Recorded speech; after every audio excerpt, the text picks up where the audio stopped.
అది ఆవు పేడ అండి. అది ఆవు పేడ. ఆవులు రోడ్ల మీద మేకలు అన్నీ బాత్రూమ్ కూర్చుంటాయి. కానీ ఈ ముండలకి కుక్కలే స్పెషల్గా కనపడతాయి. కుక్కలు మా ఇంటి ముందు వాన్ దిగించుకుంటాండాయి, మా ఇంటి ముందు కక్కున్నాయి, మా ఇంటి ముందు బాత్రూమ్ కూర్చుంది. నువ్వు ఎత్తిపోజురా అని నాకు 9 నెలలు 8 నెలలు గర్భవతిని.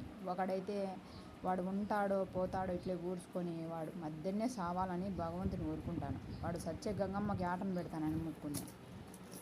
వాడు నాతో వాళ్ళ ఇంటి ముందర 2 సార్లు బాత్రూమ్ ఎత్తించినాడు. పొద్దున్నే వచ్చి మా ఇంటికాడికి వచ్చి పిలిచి, నేను ఎందుకు గొడవలు పడతారు మా భర్త, ఎందుకు మగవాళ్ళకు పెట్టాలని నేను పోయి 2 సార్లు బాత్రూమ్ ఎత్తిన. ఇంకా నా చేత కాలే. ఇంకా లాస్ట్కు వాళ్ళకి చేయాల్సింది చేసేసిన. ఇంకా నా జోలికి రాకుండానే చేసేసుకున్నాను. ఏం పని ఉంటుంది వీధి కుక్కలకు? ఎవరన్నా ఉంటారా? ఎక్కడ కూర్చుంటానే ఎక్కడ పోతానే అని తెలుసాయా? అట్లాంటి వాళ్ళు ఉన్నారు ఇప్పుడు.